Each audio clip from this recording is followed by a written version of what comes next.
almost feel the small insects being crushed under my feet as I walk, you know, and the small frogs, because this little place is full of little tiny frogs. Yeah, I do absolutely have days like that.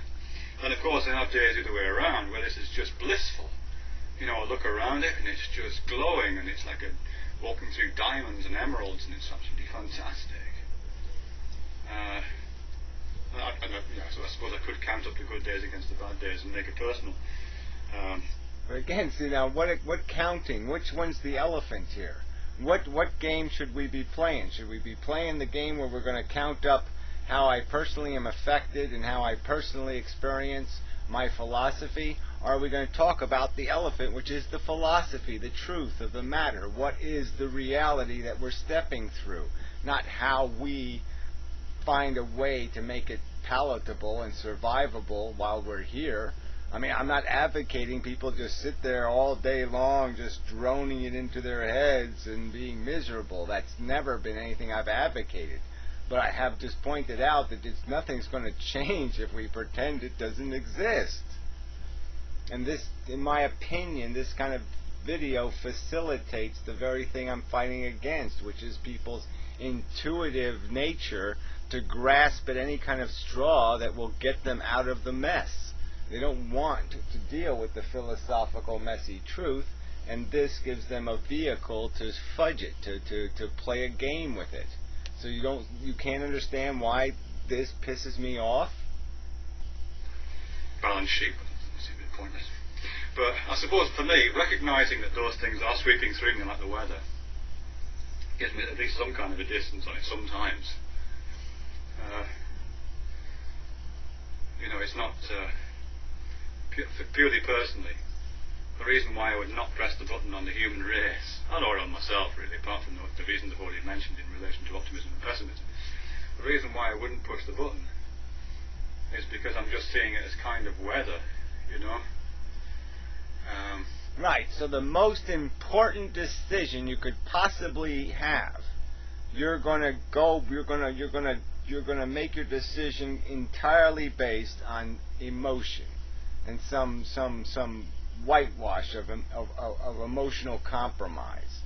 And you're not going to try to do the hard truth thing. You're not going to do the lifeboat captain thing and make the hard choice that will in the end create the best possible results. You're going to shove best possible result away. You're going to throw that out and say, I will let the worst case scenario be the possibility instead.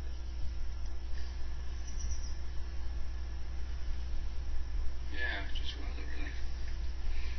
And I wouldn't want to, even if the balance sheet was massively in favour of the negative. I know. Yeah, even if. See, now you can go even further. Now we're too massively unproductive, massively Holocaust horrible. Frankenstein Island. We've officially built it. It exists. We've made Frankenstein fucking Island. And all we need is Fred to say no. And there's no more Frankenstein Island. And this is your response. Well, sometimes climate's like that. There are parts of the world where it rains 90% of the time. Manchester, probably one of them. Right, and so then again, so now we've basically converted a discussion of suffering in the world into a conversation about the vagaries of weather.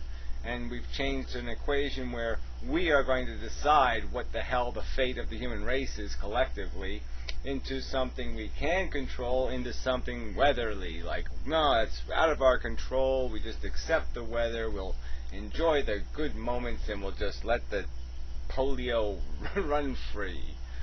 Or the rainforest. And we're all stuck here in the rainforest without a hat. Or stuck here in Manchester without a hat, which is even worse. And just get on with it, really. I mean, that's not a very philosophical thing to say. Just get on with it.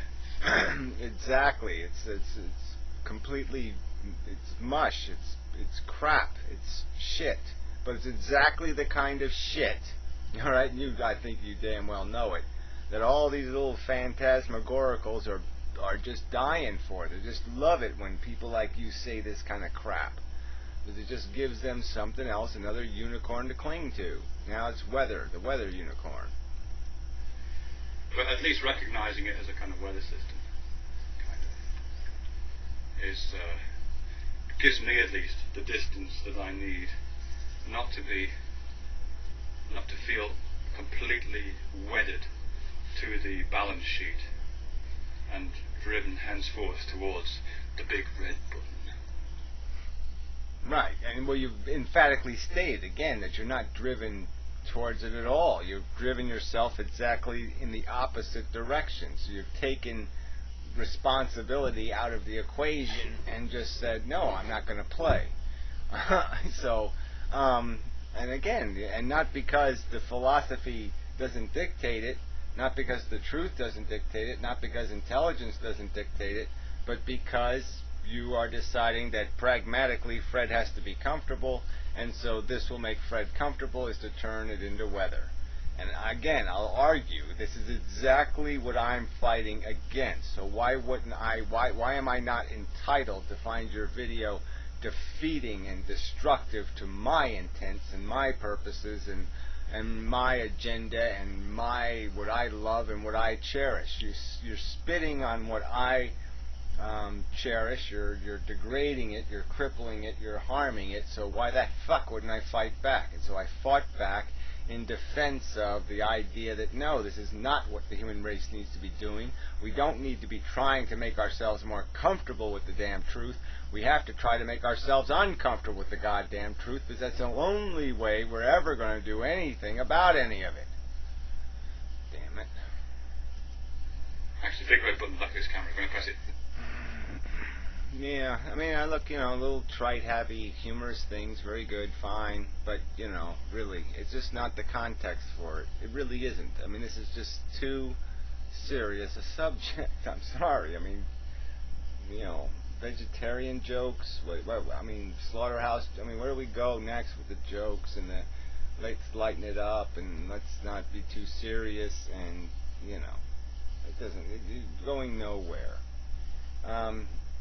Regarding to be serious, you mentioned her again, and again, no mention of the fact that she basically, attacked Poplar, okay, using somebody else's commentary that she read, and she didn't name the guy, she just posted a link, where he claims that Poplar was a fool and that Poplar was an asshole for not realizing his philosophy means that everybody has to be euthanized and everybody has to be reconstructed into some sort of weird cyborg human or something. And I don't think Poplar, I don't know Poplar, I didn't read Poplar, but I'm pretty damn sure he didn't say any of that shit. And so it seems preposterously unfair, especially with the one quote of Poplar's in there, where he's explicitly saying this whole idea of people doing their do-goodery things is not a good idea, and that you have to do this stuff, weak, not hard. And like I said, it's just a preposterous accusation. And again, but no, you won't say anything about that character assassination, essentially. Character assassination of the man and his philosophy. But no, that's okay, that's swell. But my video, no, you can't understand it. Well, I'm sorry you didn't understand. Maybe I've cleared it up for you, I don't know.